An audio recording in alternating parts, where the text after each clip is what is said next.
श्री गुरु दीनतारिण परमानंद माधवम श्री चैतन्य ईश्वरम। हरे Krishna. Okay,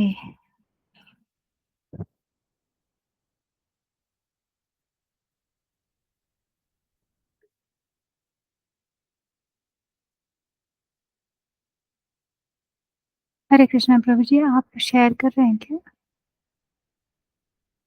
yes माता जी। Okay, कल के डिस्कशन में से कोई पॉइंट शेयर करना चाहते हैं?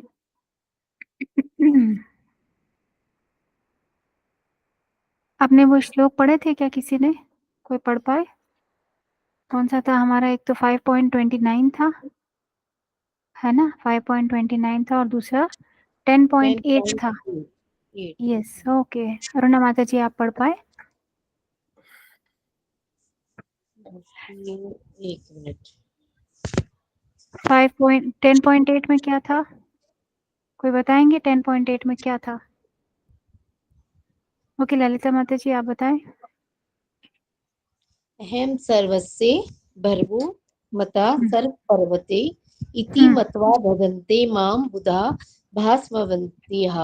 समन्विता। ओके ओके, इसका इसमें से कोई पॉइंट जो आप बताना चाहते हो जो आपने पढ़ा? मैं ही संपूर्ण जगत की उत्पत्ति का कारण हूँ। संपूर्ण जगत में चेष्टा मुझसे संपूर्ण जगत में चेष्टा करता है। इस प्रकार जानकर भक्ति करते हैं मेरी बुद्धिमान भक्त जन श्रद्धा भक्ति से लग जाते हैं। Okay, very nice. Okay okay, Lalita माता जी आप क्या शेयर करना चाहते हो? माता जी है ना, वो पांचवे का 29वां श्लोक बोलूं, 5वें अध्याय का। भोक्तारं यज्ञ तपसां सर्वलोक महेश्वरं सुहृदं सर्वभूतानां ज्ञात्वा माम शान्तिं पृच्छते। ओके, तो इसका मतलब कोई पॉइंट देख के बोल सकते हो माता जी? हाँ, देख के बोलो। जी बोलते हैं।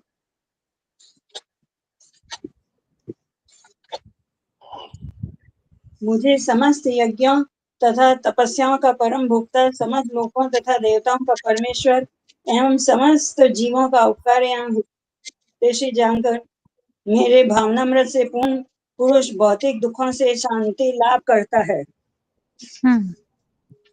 Okay, thank you, very nice. ठीक है, आगे चलते हैं हम। यह कैसे हो सकता है? कौन पढ़ना चाहेंगे? ओके, तनिषा माता जी आप पढ़ेंगे?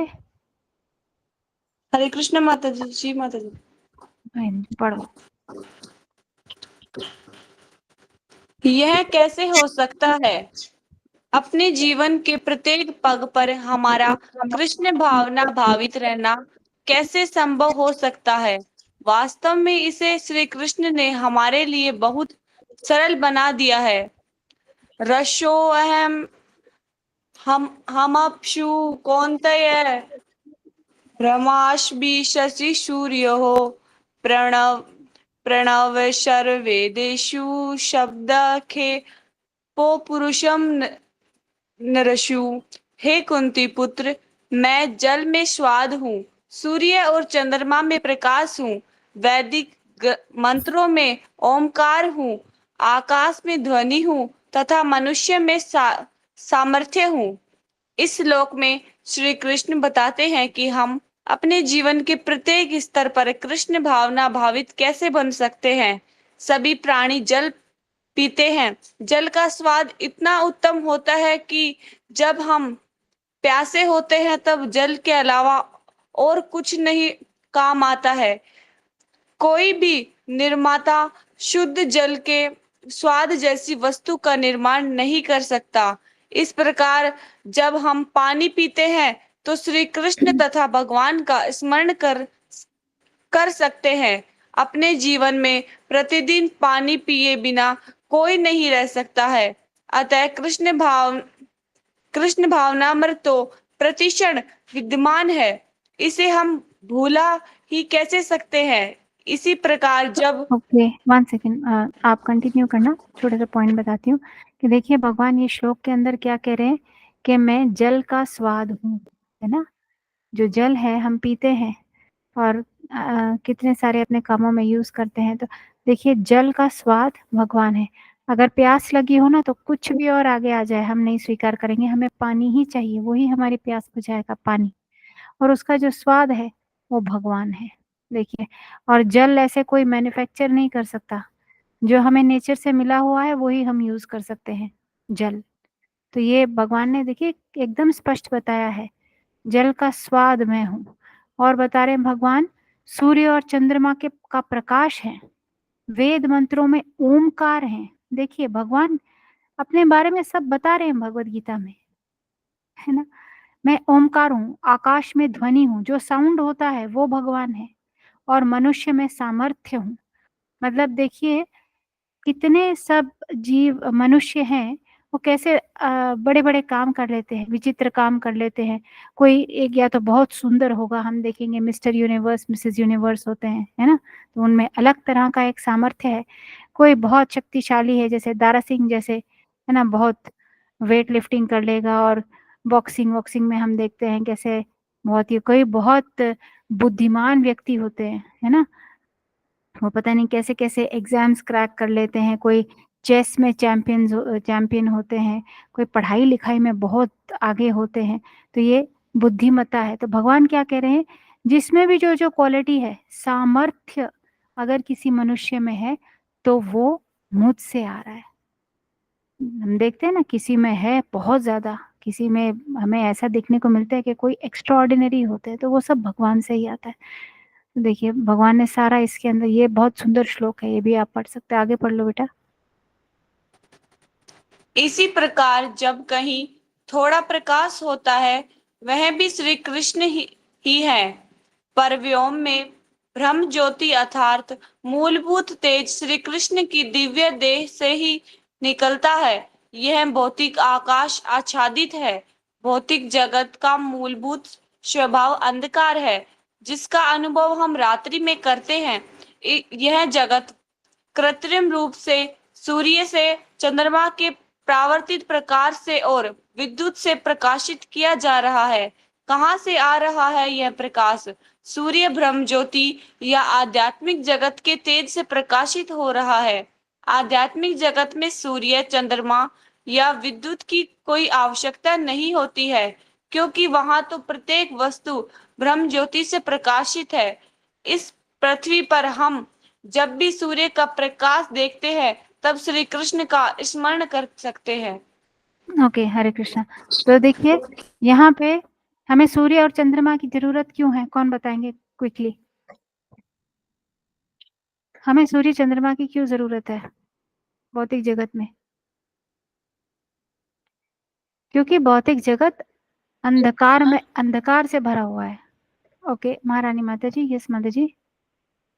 माता जी आपने जवाब दे दिया, मैं भी यही बोलने वाली थी कि अंधकार को दूर करने के लिए ही, क्योंकि बंद डब्बे की तरह है बिल्कुल।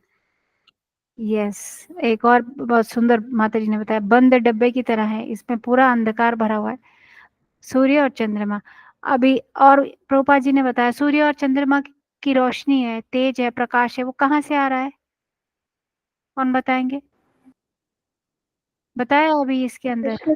माता जी ब्रह्म ज्योति से आ रहा है। हाँ वेरी नाइस, ठीक है। देखिए इसको लिख लीजिए। ओके यस महारानी माता जी, आप बोलना चाहेंगे?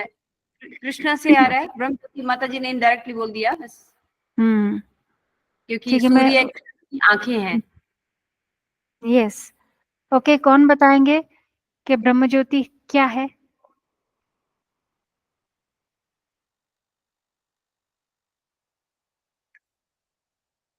ब्रह्म ज्योति क्या है? यस महारानी माता जी। ये भगवान के शरीर से निकलने वाला प्रकाश है। अभी देख लीजिए, ये बात समझ लीजिए अच्छे से सब लोग। ये जो जगत है जिसमें हम रहते हैं वो अंधकार से भरा हुआ है, इसलिए सूर्य चाहिए और चंद्रमा चाहिए और इलेक्ट्रिसिटी चाहिए। ये सारा कुछ भगवान ही देते हैं। ये सूर्य हमने नहीं फिट किया, साइंटिस्ट ने फिट नहीं किया है वहां पे, और ये चंद्रमा भी हमने नहीं फिट किया है ऊपर, ये भगवान की अरेंजमेंट है ताकि यहाँ पे प्रकाश हो। और सूर्य चंद्रमा का प्रकाश कहाँ से आ रहा है? भगवान से आ रहा है। भगवान बोल रहे हैं भगवत गीता में, यही श्लोक जो हम चर्चा कर रहे हैं, ये सूर्य चंद्रमा का प्रकाश मुझसे आ रहा है। मुझसे मतलब भगवान का जो शरीर है उसके अंदर से दिव्य कांति निकलती है, दिव्य रोशनी। याद रखिए, उसको बोलते हैं ब्रह्म ज्योति। भगवान के शरीर में से निकलने वाली जो कांति है उससे ब्रह्म ज्योति, उसे बोलते हैं ब्रह्म ज्योति। और ब्रह्म ज्योति का जो ही प्रकाश है वही सूर्य और चंद्रमा जो है रिफ्लेक्ट करते हैं। ठीक है, ओके, आगे पढ़ लो। हाँ जी बेटा। जब हम वेद मंत्रोच्चारण करते हैं जो ओम से प्रारंभ होते हैं, तब भी हम श्री कृष्ण का स्मरण कर सकते हैं। हरे कृष्ण के समान ओम भी ईश्वर के लिए एक संबोधन है और ओम भी श्री कृष्ण है। शब्द का अर्थ है नाद या ध्वनि, और जब कभी हम कोई ध्वनि सुनते हैं तो हमें समझना चाहिए कि यह उसी मूलभूत शुद्ध दिव्य ध्वनि ओम या हरे कृष्ण की प्रतिध्वनि है। इस भौतिक जगत में हम जो भी ध्वनि सुनते हैं वह सब केवल उसी मूलभूत दिव्य नाद ओम की प्रतिध्वनि है। इस प्रकार जब हम शब्द सुनते हैं, पानी पीते हैं या कोई प्रकाश देखते हैं, तब हम भगवान का स्मरण कर सकते हैं। यदि हम ऐसा कर सकेंगे तो वह कौन सा क्षण होगा जब हम भगवान को भूल सकेंगे। कृष्ण भावनामृत ही यही प्रक्रिया है। इस प्रकार हम 24 घंटे श्री कृष्ण का स्मरण कर सकते हैं और इस प्रकार श्री कृष्ण हमारे साथ रहेंगे। निसंदेह श्री कृष्ण सदा ही हमारे साथ होते हैं, किंतु जो ही हम यह स्मरण करते हैं त्यों ही श्री कृष्ण की उपस्थिति प्रत्यक्ष अनुभव होने लगती है। हरे श्री कृष्ण। तो कृष्ण एक मिनट बेटा, ये छोटी सी एक्टिविटी है, कल से हम लोग स्टार्ट कर सकते हैं। पानी पिए तो भगवान को याद कर सकते हैं। जब हम कोई भी ध्वनि सुनते हैं तो ये मतलब कोई भी साउंड, तो हमें याद स्मरण कर सकते हैं कि अरे ध्वनि भगवान से। सूर्य को देखें, है ना, तो हमें पता होना चाहिए भगवान क्या कह रहे हैं भगवत गीता में कि सूर्य चंद्रमा का प्रकाश मुझसे है। तो ये बहुत सिंपल एक्टिविटी है। अगर सूर्य को देखे, चंद्रमा को देखे, एकदम भगवान का स्मरण आना चाहिए। इसी को कहते हैं कृष्ण भावना में भावना, है ना, जो हमें विकसित करनी है। ठीक है, मत भूलिएगा इसको। ठीक है, ओके, नेक्स्ट, आगे चलो बेटा। श्री भगवान की संगति पाने के 9 विविध प्रक्रिया हैं। इनमें प्रथम है स्वर्ण सुनना। भगवत गीता पढ़ने से हम श्री कृष्ण के प्रवचन सुनते हैं, जिसका तात्पर्य यह है कि हम भगवान कृष्ण या ईश्वर का वास्तविक साथ प्राप्त कर रहे हैं। हमें यह सदा स्मरण रखना चाहिए कि जब हम श्री कृष्ण के विषय में कुछ कहते हैं तब हमारा अभिप्राय भगवान से होता है। जितना हम भगवान का संग करेंगे तथा उनके वचनों और नामों को सुनते रहेंगे, हमारा भौतिक प्रकृति जन्य कलमश उतना ही धुल आगे माता जी धुल जाता है। धुल जाता है।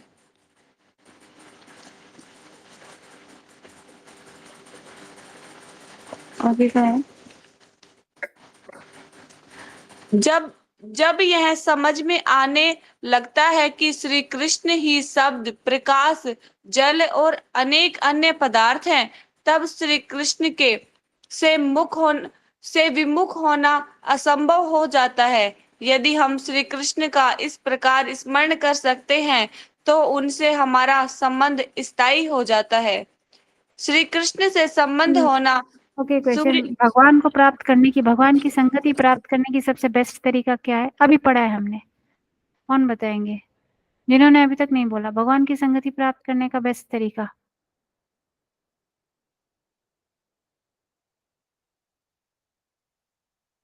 ओके, ललिता माता जी रुकिए, बाकी और में से बताएं कोई? आप सबको सुन रहा है ना सही प्रकार से? या कोई ऐसे अगर पढ़ेंगे तभी समझ में आएगा। भगवान की संगति प्राप्त करने का बेस्ट तरीका क्या है? ओके ललिता माता जी बताएं। भगवान के वचनों को सुनना और ठीक। भगवान के नामों का सुनना, भगवान के नामों का कीर्तन करना।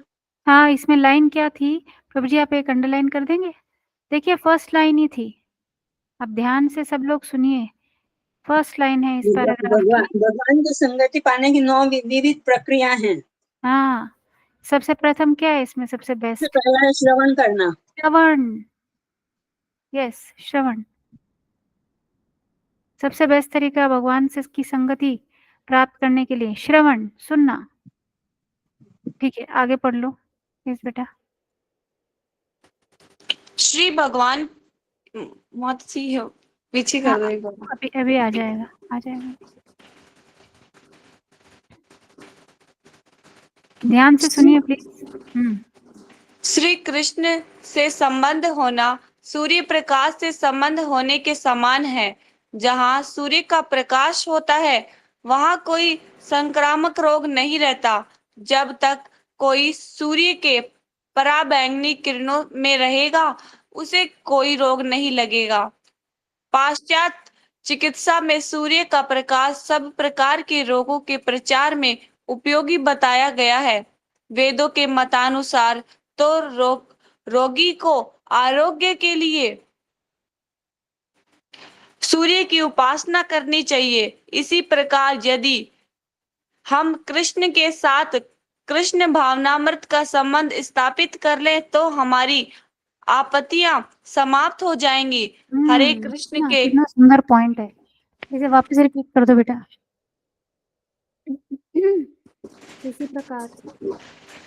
इसी प्रकार यदि हम श्री कृष्ण के साथ कृष्ण भावनामृत का संबंध स्थापित कर ले तो हमारी आपत्तियां समाप्त हो जाएंगी। चलो आगे। हरे हरे कृष्ण के कीर्तन जप से हम श्री कृष्ण के साथ संबंध स्थापित कर सकते हैं।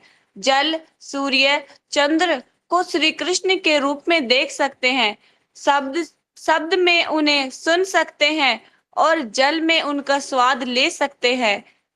दुर्भाग्य से अपनी वर्तमान स्थिति में हम श्री कृष्ण को भूल चुके हैं, पर अब श्री कृष्ण का स्मरण करके अपने आध्यात्मिक जीवन को हमें पुनः जागृत करना है। आगे बढ़ू माता जी। अभी पीछे बताया था ना कि हम भगवान से संबंध स्थापित कर सकते हैं श्रवण से। तो क्या श्रवण करना है हमें ये बताया है अभी यहाँ पे इसमें। क्या श्रवण करना है?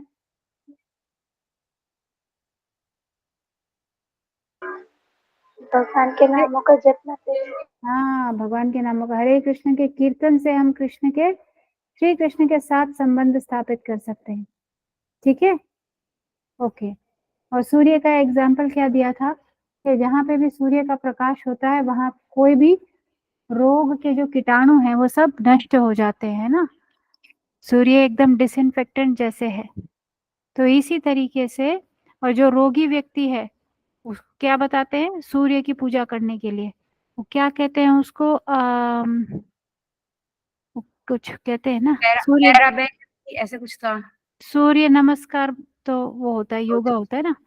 वो जो भी सूर्य को जल चढ़ाते हैं बहुत कुछ ऐसे विधि विधान होते हैं। गायत्री मंत्र। माता जी सूर्य नमस्कार होता है वो।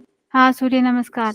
सूर्य को जल भी चढ़ाते हैं, सूर्य देव की उपासना करते हैं जो रोगी होता है ना। तो उसी तरीके से अभी सूर्य का प्रकाश आ रहा है कृष्णा से, तो सीधा डायरेक्ट जहां से आ रहा है सूर्य का प्रकाश अभी कृष्ण का अगर हमने चरण पकड़ लिए और भगवान के नामों का जाप कर लिया तो क्या बताया प्रभुपाद जी ने, तो ऐसे मनुष्य के जीवन की सब आपत्तियां समाप्त हो जाती हैं। सब आपत्तियां समाप्त हो जाती हैं। बहुत इंपॉर्टेंट पॉइंट है। ठीक है, आगे पढ़ लो बेटा। और कोई पढ़ना चाहते हैं? एक सेकंड पूछ लेते हैं। और कोई पढ़ना चाहेंगे? ओके ललिता माता जी आप पढ़ लो, टर्न बाय टर्न ले लेंगे। भगवान श्री चैतन्य महाप्रभु ने इस श्रवण और कीर्तन की पद्धति का अनुमोदन किया था। अपने मित्र और महाभागवत रामानंद राय से श्री चैतन्य महाप्रभु ने स्वरूप साक्षात्कार की विधियों के संबंध में जब वार्तालाप के दौरान प्रश्न किया, तो श्री रामानंद राय ने वर्णाश्रम धर्म, संन्यास तथा अन्य अनेक साधनों की संस्तुति की, किंतु श्री चैतन्य महाप्रभु ने कहा, नहीं, ये सभी इतने श्रेष्ठ साधन नहीं हैं। श्री रामानंद राय जब कोई साधन बताते तो हर बार श्री चैतन्य महाप्रभु उसको अमान्य कर देते और आध्यात्मिक उन्नति के लिए और कोई श्रेष्ठतर साधन पूछते। अंत में श्री रामानंद राय ने एक वैदिक सूक्ति का उदाहरण दिया, जिसमें बताया गया कि ईश्वर को समझने के लिए मनुष्य को अन्य सब अनावश्यक मानसिक तर्क छोड़ देने चाहिए, क्योंकि तर्क वितर्क से परम सत्य तक नहीं पहुंचा जा सकता।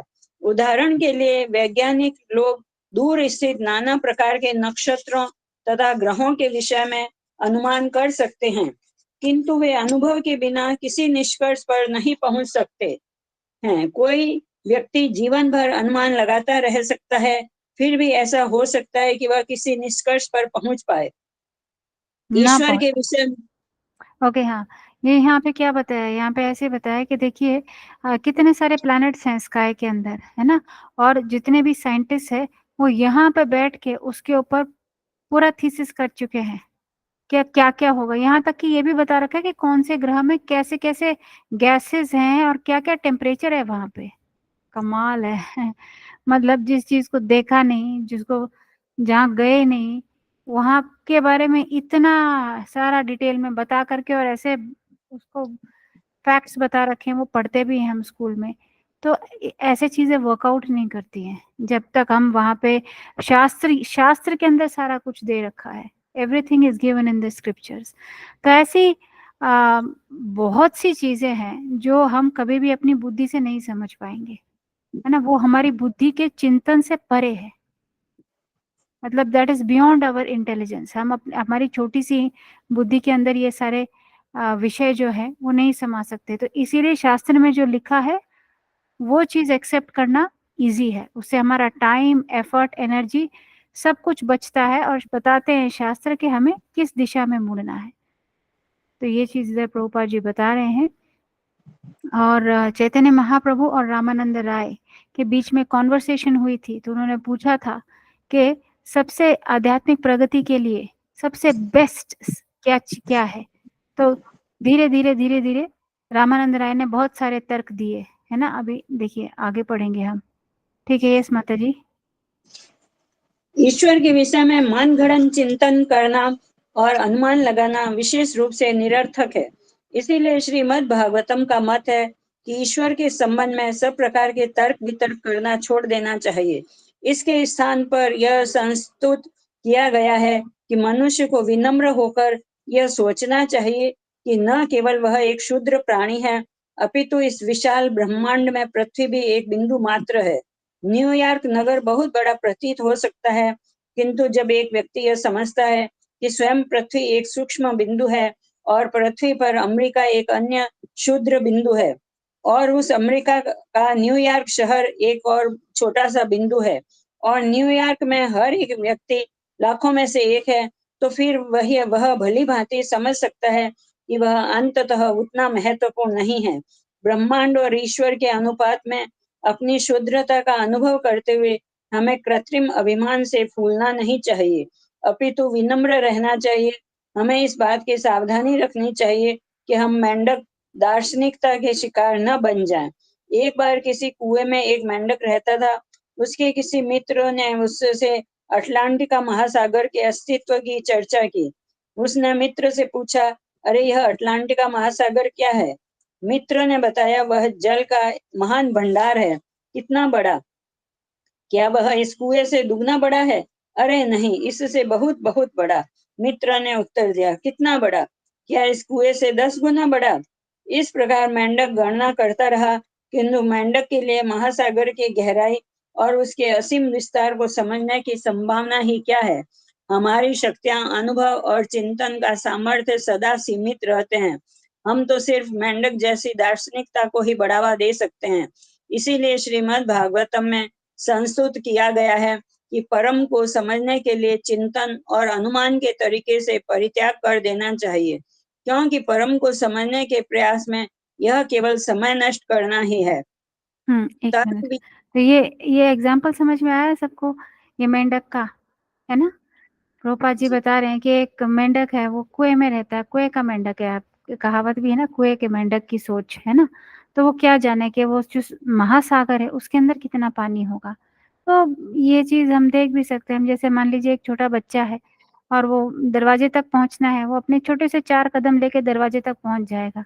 और अगर बोले कि पिताजी जो है आपके अभी ट्रैवल करके बम्बई जाने वाले हैं, फिर वो बच्चा पूछेगा अच्छा बताएं कितने कदम में हम बम्बई पहुंचेंगे, है ना। क्योंकि उसका जो एक्सपीरियंस है और जो उसकी समझ है वो इतनी है कि 4 कदम लेके वो अपने कमरे के दरवाजे तक पहुंच सकता है।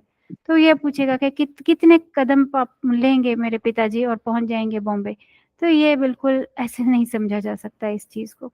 ये जो विषय है आध्यात्मिक जगत के, है ना, और भगवान के बारे में, ये सब बहुत हमारी बुद्धि से परे है। इसको हम अपने बुद्धि के मापदंड से नहीं समझ सकते।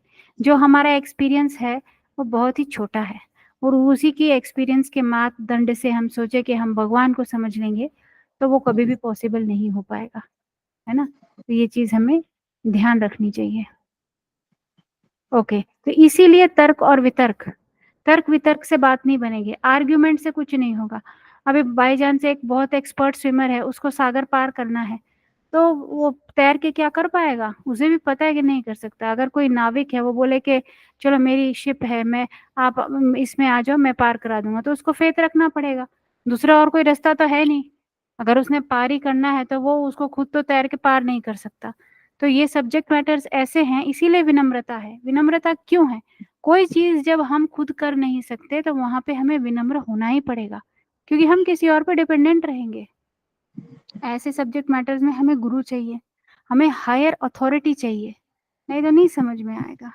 इसीलिए विनम्रता पे इतना जोर दिया है कि विनम्रता अगर नहीं ये करेंगे तो ज्ञान अनुकूल नहीं होगा।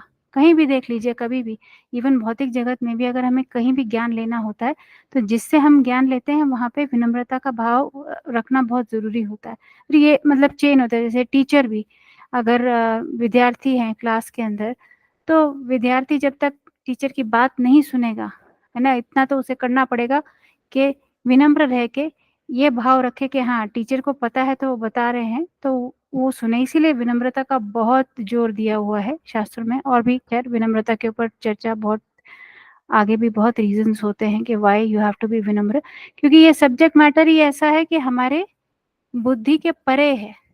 कोई चीज हमारी बुद्धि में समा नहीं सकती है। तो फिर हमें क्या, हम कृपा के ऊपर ही निर्भर है ना। जब भगवान की और गुरु की कृपा होगी तो हमें समझ में आ जाएगा। पर इसका ये मतलब नहीं है कि कृपा होगी तब हम समझेंगे। हमारा प्रयास भी इम्पोर्टेंट है, क्योंकि कृपा प्रयास के ऊपर ही निर्भर है। हालांकि आध्यात्मिक प्रगति पूरी कृपा के ऊपर टिकी हुई है, मगर कृपा भी प्रयास के ऊपर टिकी हुई है। तो ये हमें नहीं भूलना चाहिए। ठीक है, ओके, ठीक है माता जी, आगे बढ़ लीजिए। तर्क वितर्क छोड़कर हमें क्या करना चाहिए? श्रीमद् भागवतम संस्तुति करती है कि हमें विनम्र होकर भगवत संदेश सुनना चाहिए। यह संदेश हमें श्रीमद् भगवद गीता, अन्य वैदिक साहित्य, बाइबल, कुरान आदि किसी भी प्रामाणिक शास्त्र में से मिल सकता है। यह किसी आत्मज्ञानी पुरुष से सुना जा सकता है। मुख्य बात यह है कि मनुष्य को भगवान के विषय में मात्र कल्पना नहीं करनी चाहिए, वरन भगवान के विषय में सुनना चाहिए। इस श्रवण का फल क्या होगा? कोई किसी भी स्थिति में हो, धनी, निर्धन, अमेरिकन, यूरोपियन, भारतीय, ब्राह्मण, शूद्र या और कुछ भी हो, यदि वह केवल भगवान की दिव्य वाणी सुने, तो जो भगवान किसी भी शक्ति या सामर्थ्य से नहीं जीते जा सकते, वे केवल प्रेम से जीते जा सकते हैं। अर्जुन श्री कृष्ण का मित्र था, किंतु श्री कृष्ण परम ब्रह्म परमेश्वर होते हुए भी अर्जुन के लिए एक सेवक, रथ सारथी बन गए। अर्जुन श्री कृष्ण से प्रेम करता था और श्री कृष्ण ने भी इस प्रकार उससे प्रेम का विनिमय किया। ऐसे ही जब श्री कृष्ण बालक थे तब उन्होंने खेल खेल में अपने पिता नंद महाराज के जूते उठाकर अपने सिर पर रख लिए थे। कुछ लोग भगवान के साथ एक हो जाने के लिए अथक प्रयत्न करते हैं, किंतु हम तो इस स्थिति में भी आगे निकल सकते हैं, इस स्थिति से भी आगे निकल सकते हैं। हम भगवान के पिता बन सकते हैं। निसंदेह भगवान ही सब जीवों के पिता हैं। उनका कोई पिता नहीं है और न हो सकता है, किंतु वे अपने भक्त, अपने प्रेमी को पिता के रूप में स्वीकार कर लेते हैं। प्रेमवश तो श्री कृष्ण अपने भक्त से पराजित होना भी स्वीकार कर लेते हैं। बस व्यक्ति को तो केवल इतना ही करना है कि वह भगवत संदेश को बहुत ध्यान से सुने। हरे कृष्णा माता श्री जी। तो यहाँ पे थोड़ा चर्चा करते हैं। देखिए काफी सारी बातें यहाँ पे प्रभुपाद जी ने बताई है। एक तो भगवान के साथ संबंध हम 5 तरीके से स्थापित कर सकते हैं। कौन बताएंगे कौन कौन से 5 तरीके हैं भगवान से संबंध स्थापित करने के? क्विकली।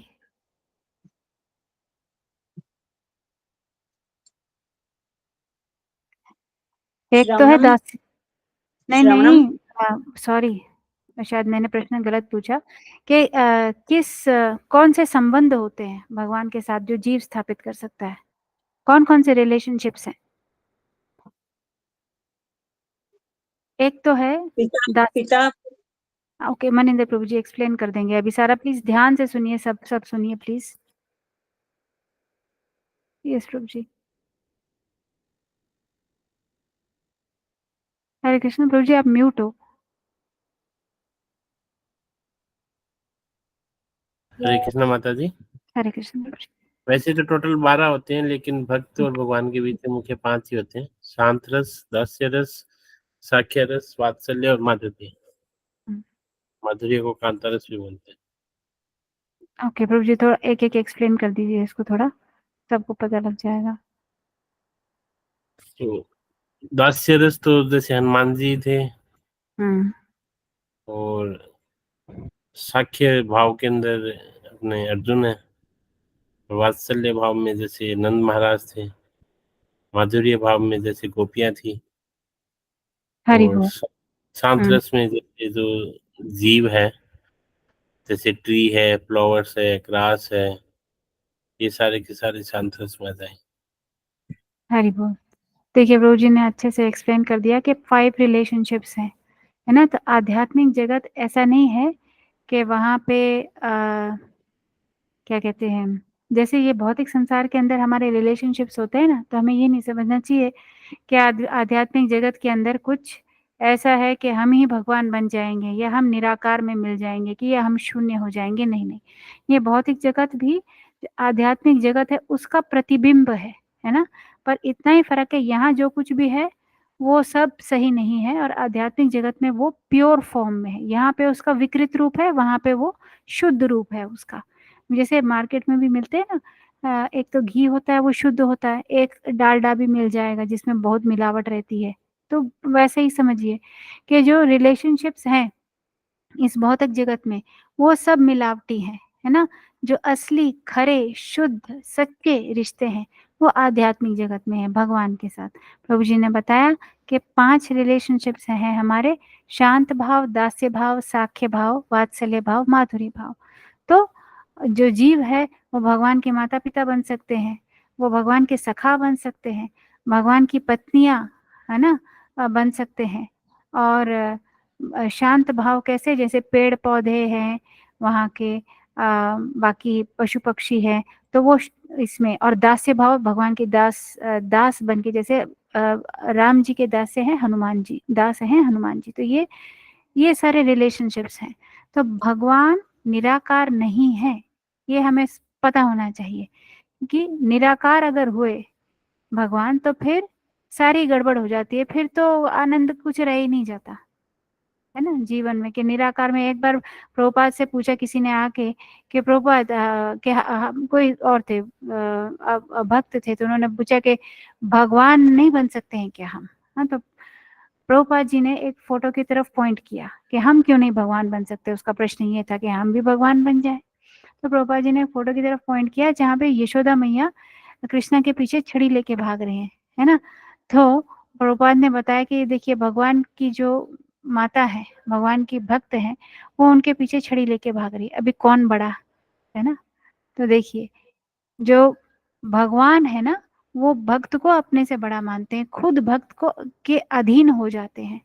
तो अब भक्त बने भगवान बने कि भक्त बने, स्वयं भगवान, परम भगवान खुद भक्त के अधीन हो जाते हैं।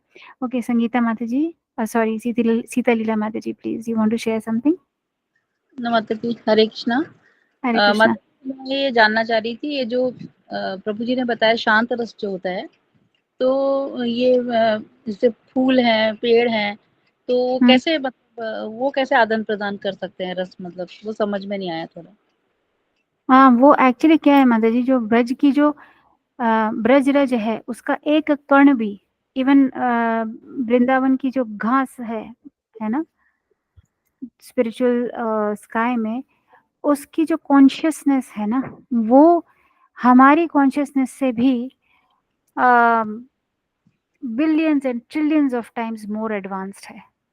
सब कुछ, हाँ, वहां पे सारा कुछ चिन्मय है, एक तो नॉन लिविंग कुछ भी नहीं है, ठीक है, एवरीथिंग इज लिविंग, है ना। और दूसरा, अगर हम सोचें कि नहीं, अरे ये तो ब्रज की घास है, तो जो सुख सुख एक घास के तिनके को मिलता है ब्रज में, जब भगवान का चरण या भक्त का चरण पड़ता है, वो सुख हमें यहाँ पे, अगर पूरे पृथ्वी का मान लीजिए कितना, पूरा हमें राजा भी क्यों ना बना दे यहाँ पे, तो भी वो सुख उसके सामने तुच्छ है। अभी इस चीज की कल्पना हमारे लिए करना बहुत ही मुश्किल है, but this is how it is. I mean, वो कॉन्शियसनेस जो है उनकी, वो बहुत ज्यादा एडवांस्ड है, बहुत ही एडवांस्ड है। तो इसीलिए तो भगवान की संगति अगर होगी, सानिध्य होगी, जब भी तो देखिए आप, हरे कृष्णा महामंत्र हम चैंट करते हैं, और अगर इसके अंदर हम मतलब परिपक्व हो जाएं, तो ये एक्चुअली सीधा भगवान के साथ संबंध स्थापित करने जैसा है, जी, एकदम डायरेक्ट संबंध स्थापित हो गया, थैंक यू माता जी, हरे है कृष्ण। ना। तो इनफैक्ट बड़े बड़े आचार्य हैं, उनकी प्रेयर्स अगर हम पढ़ें तो क्या बोलते हैं कि मैं जो है ब्रज का एक ब्रज रज का एक कण बन जाऊं, या फिर मैं वृंदावन में कोई लता बन जाऊं, है ना। तो ये जी, ऐसा क्यों है? क्योंकि नेचुरली अगर यहाँ पे मनुष्य जीवन मिला है हमें, और कोई ऐसे प्रार्थना करेगा तो क्यों कर रहा है? क्योंकि वो बहुत ही एलिवेटेड स्टेज है इवन वहाँ की, जी है माता ना। जी, thank you. Hare Krishna. Okay, एक आधा पैराग्राफ और पढ़ लेंगे, कोई पढ़ना और चाहते हैं क्या?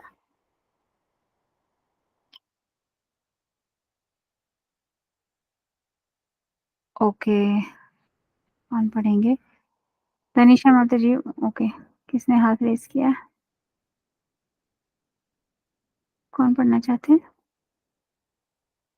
आप पढ़िए। पूज्य माता जी है, पूज्य माता जी। आप पढ़िए। भगवद गीता के 17वें अध्याय में,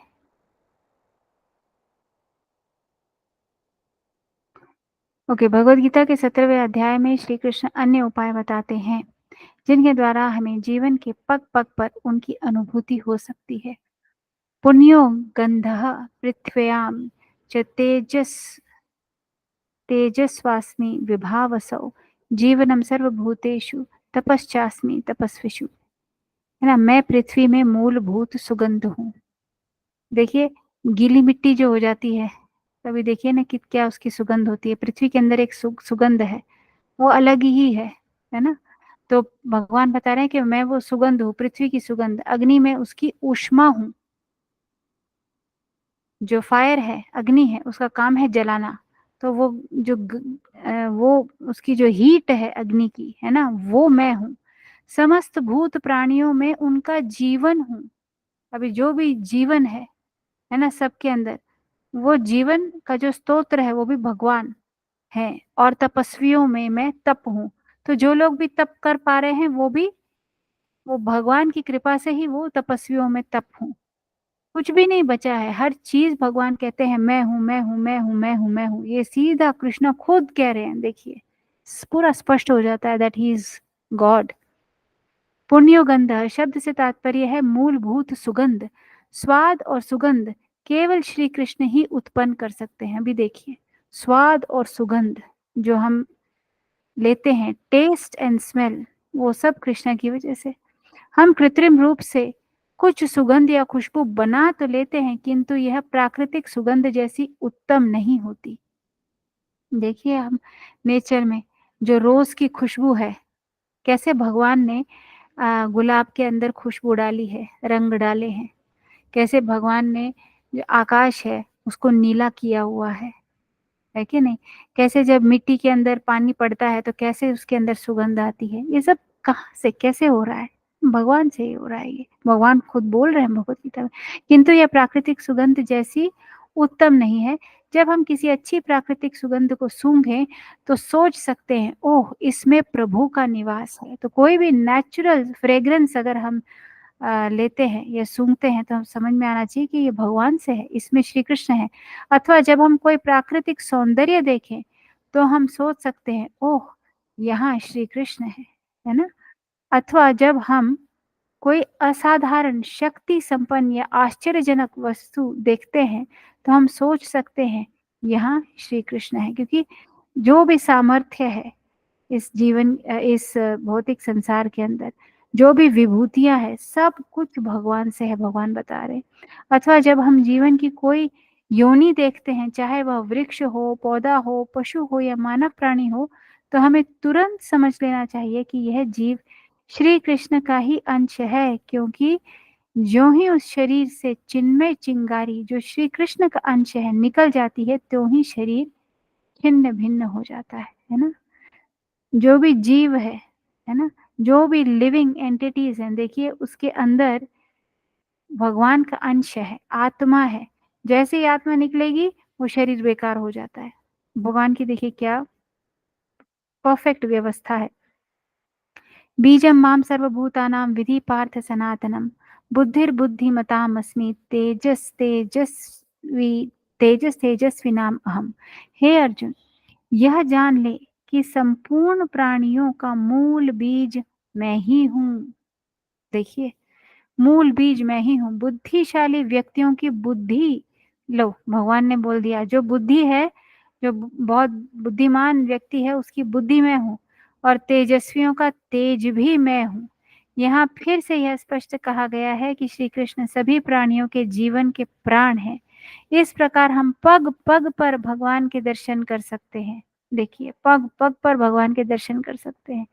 लोग पूछ सकते हैं कि क्या आप हमें भगवान के दर्शन करा सकते हो, है ना? ऐसा पूछते हैं लोग। आज ही एक्चुअली सवेरे महारानी माता जी बता रहे थे कि आज के जो जनरेशन के बच्चे हैं वो हर एक चीज को देखना चाहते हैं। अरे भगवान को दिखाओ, अरे भगवान को दिखाओ। भगवान के चमत्कार तो सब तरफ फैले हुए हैं।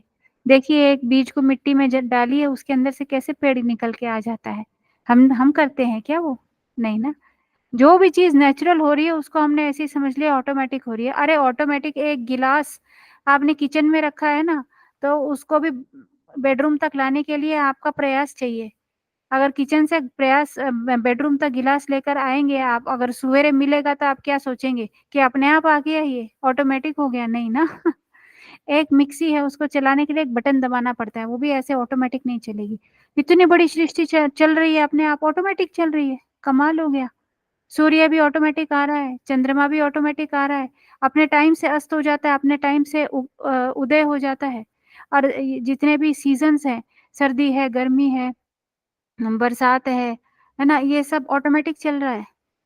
कमाल है। अभी साइंटिस्ट देखिए कैसे माँ के गर्भ में बच्चा कैसे बढ़ जाता है, कहाँ से वो बीज आता है ना? और ये जो अलग अलग पेड़ पौधे हैं, इसके बीज एक कहाँ से आए हैं? ये तो हमने किसी ने भी नहीं मैन्युफैक्चर करे। कैसे वर्षा अपने आप हो जाती है।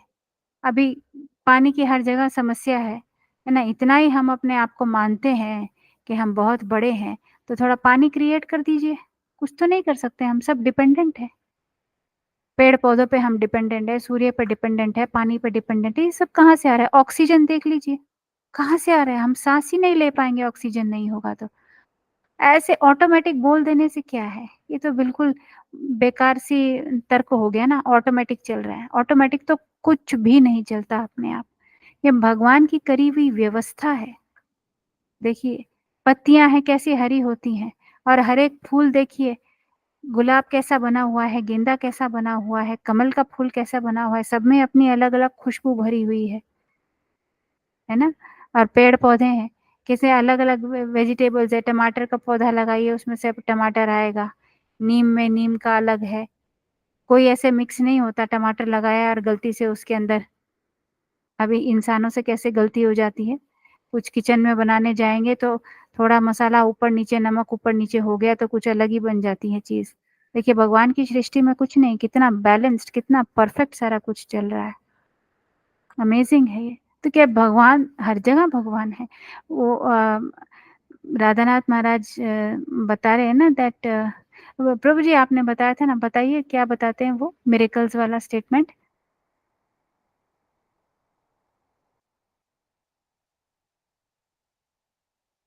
हरे कृष्णा।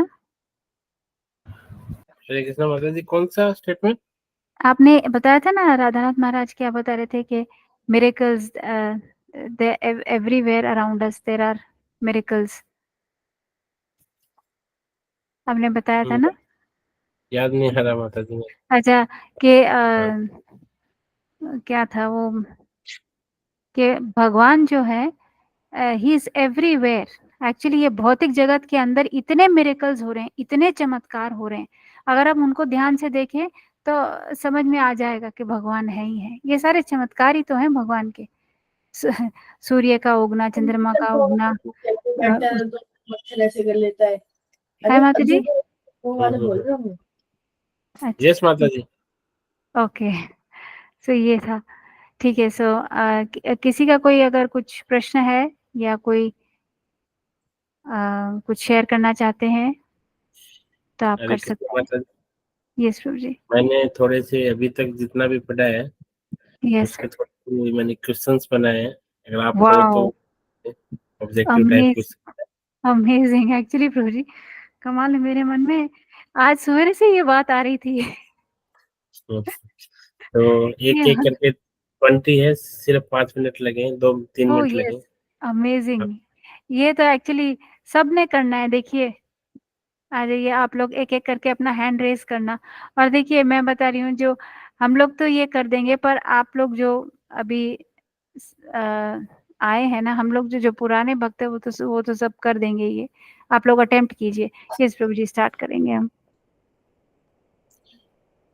आप पहला पढ़िएगा। क्वेश्चन है, कृष्ण हमें व्यवहारिक जीवन में क्या करने का निर्देश देते हैं?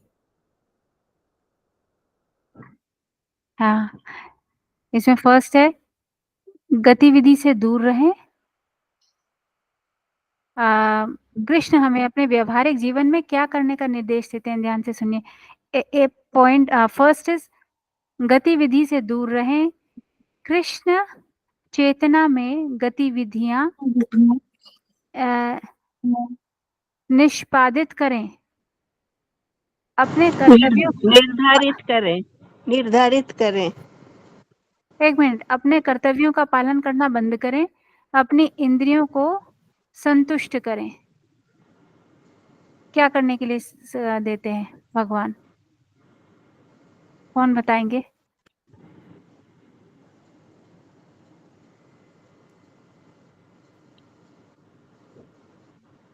इजी है ना, समझ में नहीं आ रहा है? कृष्ण माता जी बी होगा क्या? बी होगा। हाँ। कृष्ण चेतना में गतिविधियां निष्पादित करें। यस, हाँ, बी होगा निष्पादित मतलब। करेंगे। हाँ, हमें चेतना ही तो अपनी कृष्ण चेतना रखनी है ना, फिर अपने कार्य करने हैं, है ना? Okay. Second activity in Krishna. Yes, execute activity in Krishna consciousness. Okay, paragraph के अनुसार अर्जुन के निर्णय का सिद्धांत क्या है जिसे कृष्ण ने स्वीकार किया है? देखिए, अर्जुन के निर्णय का सिद्धांत अपनी इंद्रियों को संतुष्ट करना, अपने रिश्तेदारों को मारना, राज्य के लिए लड़ना, कृष्ण के हिस्से के रूप में अपनी स्थिति को समझना। पैराग्राफ के अनुसार ये कौन सा वाला पैराग्राफ है प्रभु जी? ये वो शुरू के अंदर जब आया था ना तो उसके अनुसार है, लेकिन इसमें ऑप्शन में ही समझ में आ रहा है माता जी कि ओके, कृष्ण ने कौन से सिद्धांत नहीं किया। ठीक है। जो कृष्ण ने स्वीकार नहीं किया, ध्यान से सुनिए। हाँ, भगवान ने जो स्वीकार नहीं किया वो बताना है।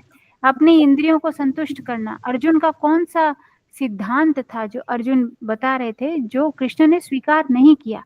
अपनी इंद्रियों को संतुष्ट करना, अपने रिश्तेदारों को मारना, राज्य के लिए लड़ना। सिंपल है ये तो। कौन अपने बताएं? रिश्तेदारों को मारना। अपने रिश्तेदारों को मारना, राज्य के लिए लड़ना। ये सिद्धांत दे रहे थे। अपने रिश्तेदारों को मारने का सिद्धांत कब दिया अर्जुन ने? कि मैं मेरे राज्य के लिए लड़ना। राज्य के लिए लड़ना। अर्जुन ने तो ऐसा सिद्धांत दिया ही नहीं ना कि मैं राज्य के लिए लड़ूं या मैं रिश्तेदारों को मारूं। ध्यान से सुनिए, सोचिए तो। अर्जुन ने ऐसा बोला था कि प्रभु जी इतने सुंदर क्वेश्चन बनाया आपने, फर्स्ट क्लास बनाई है एक्चुअली। अर्जुन ने ऐसा बोला था कि मैं अपने रिश्तेदारों को मारूंगा, मैं अपने राज्य के लिए लड़ूंगा? ऐसा तो बोला ही नहीं अर्जुन ने। ये तो वो तो उल्टा बोल रहा था ना। किसी को समझना। अपनी इंद्रियों को संतुष्ट करना। अपनी इंद्रियों को संतुष्ट करना। अर्जुन क्या चाहता था कि वो अपने मन के हिसाब से करना चाह रहा था। अर्जुन रिश्तेदारों को मारना नहीं चाहता था। वो राज्य के लिए लड़ना भी नहीं चाहते थे। वो तो एक्चुअली उनको अपने सुख चाहिए था ना कि मैं उनको कैसे मारूं, मुझे उनको मारना ही नहीं है, मुझे राज्य के लिए लड़ना ही नहीं है, ये था। ध्यान से समझिए। क्या है पाठ के अनुसार अपनी चेतना को बदलने के लिए नहीं क्या है पाठ के अनुसार अपनी चेतना को बदलने के लिए? अच्छा, पाठ के अनुसार अपनी चेतना को बदलने के लिए क्या आवश्यक है? भौतिक संपदा, कृष्ण के अंग के रूप में अपनी स्थिति का ज्ञान, कर्म का त्याग। तो ये क्या है प्रभु जी? कौन सा दर्शन? सट्टा दर्शन क्या है? प्रभु जी आप म्यूट हो। ये लास्ट क्या है प्रभु जी? सब इंग्लिश में थे। Speculative philosophy. अच्छा, ओके। स्पेक्युलेटिव फिलॉसफी, मनमाना दर्शन। हाँ, मतलब अपने हिसाब से कोई फिलॉसफी बनाना, मन के हिसाब से। अपनी चेतना को बदलने के हिसाब से क्या करना है हमने? इसमें माता जी है ना, मेरे हिसाब से तो कर्म का त्याग है कि मैंने कर्म करके भगवान के निमित्त कर देना चाहिए। कर्म का त्याग बदलने के कृष्ण लिए के अंग के रूप में अपनी स्थिति का ज्ञान। एक मिनट। कर्म का त्याग से कैसे हेल्प मिलेगी माता जी, बताओ? हेल्प कैसे मिलेगी कर्म के त्याग से? मतलब कर्म करके फल की इच्छा नहीं करनी चाहिए, भगवान के ऊपर छोड़ देना चाहिए। हाँ, तो ये तो फल का त्याग होना चाहिए, कर्म का त्याग है ना। लेकिन वो फल का त्याग हो जाएगा ना, फल का त्याग करना। पर यहाँ पे प्रभु जी ने क्या लिखा? कर्म का त्याग। कर्म का त्याग, क्या कर्म का त्याग करने के लिए भगवान कह रहे हैं? भगवान तो बोल रहे हैं ना कर्म करो, लेकिन मेरी हाँ, तो ये ऑप्शन नहीं जमेगा। भौतिक संपदा मतलब धन संपत्ति, भौतिक, अच्छा बंगला, अच्छा गाड़ी, खूब सारा धन, ये सब करने के लिए भी कह रहे हैं क्या भगवान? अपनी चेतना को कैसे बदलेंगे? ये करके कृष्ण के अंग के रूप में अपनी स्थिति का ज्ञान। कृष्ण के अंग के रूप में अपनी स्थिति का ज्ञान। हाँ, हम भगवान के अंश हैं, ये ज्ञान हमें होना चाहिए कि नहीं? है कि नहीं? ओके। कृष्ण चेतना में हमें अपने कार्य और उसके परिणामों के बारे में क्या एहसास कराती है? कृष्ण चेतना हमें अपने कार्य और उसके परिणामों के बारे में क्या एहसास कराती है? ध्यान से सोचिए। सब कुछ कृष्ण का है। आगे भी सुन लेते हैं ना। हम अपने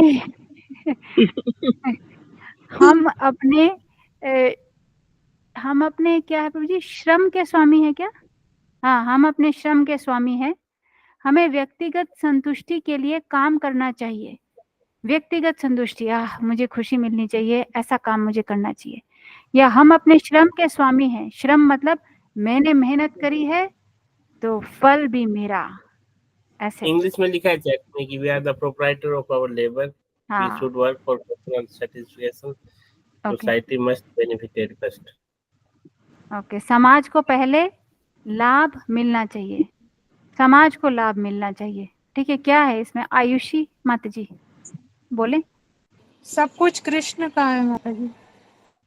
हाँ सब कुछ, लेकिन समाज को पहले लाभ मिलना चाहिए। बताओ, समाज को लाभ मिलना चाहिए, इसका क्या करेंगे हम?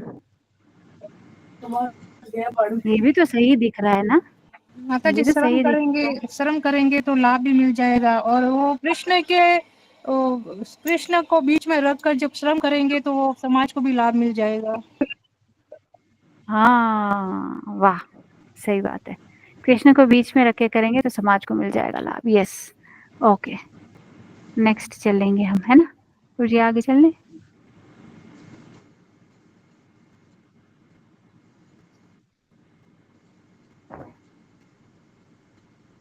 पैराग्राफ के अनुसार हमारे सभी कार्यों के फलों का अंतिम स्वामी कौन है? व्यक्तिगत कार्यकर्ता, समाज, सरकार, कृष्ण। सिंपल, कृष्ण। ओके। पाठ के अनुसार जब हम कृष्ण से स्वतंत्र रहने का प्रयास करते हैं तो क्या होता है? जब हम भगवान से इंडिपेंडेंट रहने का प्रयास करते हैं तो क्या होता है? हमें शांति मिलती है क्या? है, हमें भौतिक प्रकृति के प्रभाव में आ जाते हैं, हमें ज्ञान प्राप्त होता है, या हम मुक्त हो जाते हैं? भगवान से अलग रह के क्या होता है? हम भौतिक प्रकृति के प्रभाव में आ जाते हैं। हाँ ओके। पाठ के अनुसार हमें किस चीज के लिए प्रयास करना चाहिए? भौतिक संपदा इकट्ठा करने का, समाज से स्वतंत्रता। क्वेश्चन ये आप में तो इतना साफ है नहीं बना रहा है। देखो, पाठ के अनुसार हमें किस चीज के लिए प्रयास करना चाहिए? भौतिक संपदा के लिए प्रयास करना चाहिए, समाज से स्वतंत्र होके, या कृष्ण चेतना से पुनः जुड़ा? यस, कृष्ण चेतना से पुनः जुड़ा। Wow, amazing. ओके 8, तो जी आगे कर दो। इसका एक लास्ट अपने पढ़ा नहीं था, चलो। ये अनुच्छेद शांति प्राप्त करने में संयुक्त राष्ट्र के प्रयासों का वर्णन कैसे करता है? यूनाइटेड नेशंस, है ना? सफल और निरंतर, यूनाइटेड नेशंस हमारी कितनी सफल है और निरंतर। ये अनुच्छेद शांति प्राप्त करने के लिए, शांति प्राप्त करने के लिए यूनाइटेड नेशंस सफल और निरंतर प्रयास कर रही है क्या? वर्षों के प्रयास के बावजूद अपर्याप्त और जारी। ओके, पूरी तरह से नजरअंदाज, तत्काल और प्रभावी। क्या बात है, शांति एकदम यूनाइटेड नेशंस तत्काल कर देती है ना, क्रिएट, मतलब फटाफट से अभी शांति चाहिए तो यूनाइटेड नेशंस को बुला लो, फटाफट शांति हो जाएगी, है ना? ऐसा हो जाता है क्या? बी माता जी, हाँ, वर्षों के प्रयास के बाद भी अपर्याप्त और जारी, मतलब प्रयास जारी, कुछ हो तो रहा नहीं है, शांति मिल गई क्या? टेररिज्म कितना बढ़ चुका है। ओके, गीता 10.39 में कृष्ण ने खुद को क्या घोषित किया है? हाँ, क्या घोषित किया भगवान ने? सभी प्राणियों का नाश करने वाले, सभी अस्तित्वों का बीज, परम शत्रु, भौतिक ऊर्जा। बी है माता जी, सभी अस्तित्वों का बीज। हाँ, सभी अस्तित्वों का बीज, और भौतिक, इसमें भौतिक ऊर्जा भी होगा शायद, एक्चुअली आई डोंट नो। सामर्थ्य भगवान, कौन सा वाला श्लोक है प्रभु जी? इसमें बी और डी दोनों है क्या? अहम सर्वस्व बीजा वाला। हाँ, अहम सर्वस्व, तो इसमें डी भी आ जाएगा क्या? आ जाएगा क्या? नहीं बी आएगा मतलब खाली बी। Okay okay. पाठ में बताए अनुसार किसी भी गतिविधि को अच्छी तरह से निष्पादित करने के लिए उचित चेतना क्या है? उत्तेजित चेतना, कृष्ण को संतुष्ट करने के लिए उचित चेतना, स्वतंत्र चेतना, व्यक्तिगत इच्छाओं को संतुष्ट करने के लिए चेतना। कृष्ण को संतुष्ट करने के लिए उचित चेतना। कृष्ण को संतुष्ट करने के लिए उचित चेतना, ठीक है। Okay, very nice. सो ये 11 to 20 प्रभु जी हम कल करें क्या?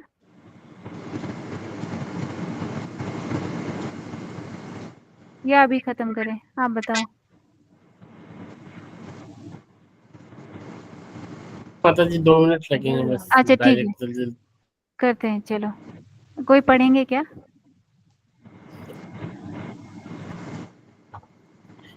मैं पढ़ता हूँ माता जी। अच्छा, ओके ओके, यस। गीता 10:8 के अनुसार एक बुद्धिमान व्यक्ति या बुद्धि का लक्षण क्या है? कृष्ण को सभी आध्यात्मिक और भौतिक दुनिया के स्रोत के रूप में जानना, अटकलों में लिप्त होना, व्यक्तिगत इंद्रिय तृप्ति की तलाश करना, सभी गतिविधियों से व्यक्त रहना। 10.8 कृष्ण को सभी आध्यात्मिक और भौतिक दुनिया के स्रोत ए है। हाँ, यस, कृष्ण को सभी आत्मिक ओके। गीता 15.7 के अनुसार जीव के कारण जीव किससे संघर्ष कर रहे हैं? धन संपदा, सी है प्रभु जी। मन सहित छह इंद्रियां। मन सहित 6 इंद्रिय, आध्यात्मिक कौन सा? सी है प्रभु। सी मन सहित 6 इंद्रियां। सी तेरा पैराग्राफ में उल्लेखित श्रेष्ठ ऊर्जा की प्रकृति क्या है? श्रेष्ठ कृष्ण की निम्न ऊर्जा भौतिक जगत और दिव्य प्रकृति माया की ऊर्जा। श्रेष्ठ ऊर्जा कौन सी है? दिव्य प्रकृति। दिव्य प्रकृति। कृष्ण की निम्न ऊर्जा कौन सी है? एक मिनट, कृष्ण की निम्न ऊर्जा कौन सी है, कौन बताएगा? कौन सी ऊर्जा माता जी? निम्न निम्न ऊर्जा तो माता जी प्रकृति है। माया, हाँ, ओके, ठीक है। इंटीरियर एनर्जी है ना माता जी, माया। या हाँ जी प्रभु जी, पढ़ो। अभी पढ़ा था आज कृष्ण को कैसे याद कर सकते हैं? हाँ, कैसे याद करेंगे भगवान को? सूर्य चंद्रमा की रोशनी देखकर। कैसे याद करेंगे? कितना इजी है। सूर्य और चंद्रमा की रोशनी देखकर। Yes, right, okay. कृष्ण के साथ संगति की प्रक्रिया का वर्णन करने के लिए पाठ में किस सदस्य का उपयोग किया गया है? अंधकार के साथ संगति, कृत्रिम प्रकाश के साथ संगति, धूप के साथ संगति और ध्वनि के साथ संगति। ध्वनि के साथ संगति। हरि बोल। हरे कृष्णा। यस, हरे कृष्ण। यस जी।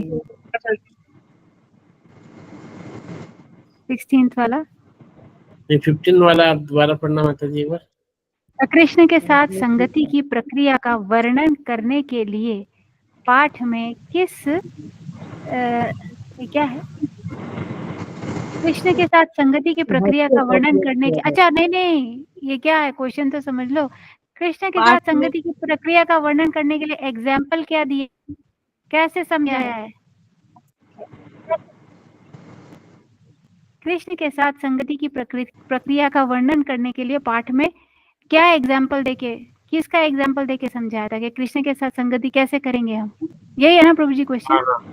अंधकार के साथ संगति करके, फिर कृत्रिम प्रकाश के साथ संगति करके, धूप के साथ संगति करके, जहाँ प्रकाश होता है वहाँ पे रोगाणु खत्म हो जाते हैं ना, ऐसे ही जहाँ पे भगवान, धूप का मतलब सनशाइन है यहाँ पर, सनशाइन, यस, ओके। आध्यात्मिक, हाँ, आध्यात्मिक विकास की कौन सी, इसका राइट क्या हुआ माता जी? धूप एग्जाम्पल था ना सन का, हाँ ठीक। आध्यात्मिक विकास की कौन सी विधि भगवान श्री चैतन्य महाप्रभु के अंततः स्वीकृति, स्वीकृति की? चैतन्य महाप्रभु और रामानंद राय के बीच में जो हुआ था संवाद, वहां पे क्या एकदम उत्तम था? कर्म का त्याग, ये क्या है? मानसिक चिंतन, श्रवण कीर्तनम सुनना और जपना, वर्णाश्रम धर्म, क्या हो? श्रवणम कीर्तनम सुनना और जपना। Right, okay. गीता 7.9 के अनुसार अग्नि में कृष्ण की अभिव्यक्ति क्या है? अग्नि में भगवान क्या है? धुआं, गर्मी, राख, ज्वाला, क्या है? अग्नि के अंदर क्या है भगवान? ज्वाला। अरे गर्मी, वे है ना भगवान के उसमें, गर्मी है ना प्रभु जी? हाँ Yes, उसमें हाँ गर्मी, यस। पाठ में ईशावास्यम शब्द का अर्थ क्या है? ईशावास्यम इदमम, यह अवधारणा की सब कुछ कृष्ण है, व्यक्तिगत स्वामित्व का विचार, ध्यान का अभ्यास, भौतिक सफलता की खोज, क्या है ईशावास्यम? सब कुछ कृष्ण का है। यस। देखो सब क्वेश्चन में एक हिंट था, सब क्वेश्चन में आंसर में एक ट्रिक थी, जहाँ भी डॉट लगा हरे कृष्णा। अच्छा आपने ओके। ध्यान नहीं दिया होगा, जहाँ भी डॉट था ना क्वेश्चन में वो आंसर ही था। जय, जैसे यस वो पॉइंट तो जैसे यहाँ पे डॉट है और वेरी गुड। 19 का गीता 7.10 के अनुसार असाधारण बुद्धि वाले किसी व्यक्ति से सामना होने पर हमें क्या समझना चाहिए? हाँ, किसके अंदर बहुत ज्यादा बुद्धि है तो वे स्वयं वे ईश्वरी प्रभाव से स्वतंत्र हैं। ईश्वरी प्रभाव से स्वतंत्र है ना, उनकी बुद्धि कृष्ण है। वो अपनी बुद्धि कहाँ से लेके आए थे? थोड़ी ना, अगर सब अपनी बुद्धि अपने आप से ले आए तो सारे ही बन जाएंगे आइंस्टाइन। माता जी जिसमें भी डॉट है ना, जिसमें भी ऑप्शन में जहाँ भी डॉट लगा हुआ है वही आंसर है। वो है आंसर, देखो। ओके, ये है यौन जीवन के बारे में कृष्ण क्या कहते हैं जो धार्मिक सिद्धांतों के विपरीत नहीं है? गीता 7.11 में। तो ये कृष्ण है, इसका उल्लेख पाठ में नहीं है ही नहीं एक्चुअली। Yes that's true. लेकिन माता जी लिखा है क्या? अच्छा है, नहीं है इसका, हमने तो आया था क्या? ओके, यह कृष्ण है। यहाँ ये कृष्ण है, दैट इज ट्रू। ओके, बहुत ही अच्छे क्वेश्चंस बनाए अगर आप देखोगे जैसे इस क्वेश्चन में यहाँ पर डॉट था। हाँ यस, कहाँ तो लास्ट में था ना, पहले में। हाँ यस यस, तो यहाँ पर था डॉट डी पे, बी पे ना। हाँ जिसका भी जो आंसर है ना, आंसर में डॉट है। देखो थर्ड का जो देखना था ना, थर्ड का यहाँ पर डॉट है। अरे अच्छा, ओके एंड में, वाओ अब समझ में आया। मैं शुरू में ढूंढ रही थी, कहीं शुरू में भी था, जैसे यहाँ पर शुरू में था। हाँ समझ गई, राइट। तो पूरे आंसर में कहीं पर एक डॉट जरूर लगाया था मैंने। वाओ, जैसे यहाँ पर, जैसे डी में लगा दिया था यहाँ पर उसने। नेक्स्ट टाइम से नहीं लगाऊंगा ताकि आप डॉट ढूंढते रह जाओगे। ठीक है माता जी, बहुत अच्छा क्वेश्चन। प्रभु जी ये शेयर कर दीजिएगा तो मैं इसको ग्रुप में डाल दूंगी। मैंने इंग्लिश वाले तो कर दिए, हिंदी वाली पीडीएफ भी शेयर कर दी। ठीक है, ठीक है, इंग्लिश वाली भी भेज दीजिएगा ना प्लीज। हाँ दोनों भेजेंगे। ठीक है, ठीक है, थैंक यू सो मच जी। ओके, वाञ्छाकल्पतरुभ्यश्च कृपासिन्धुभ्यः एव च पतितानां पावनेभ्यो वैष्णवेभ्यो नमो नमः। अनंत कोटि वैष्णव वृंद की जय। हरे कृष्णा कृष्ण कृष्ण हरे हरे, हरे राम राम राम हरे हरे। श्रील प्रभुपाद की जय, गुरुदेव की जय। थैंक यू माता जी।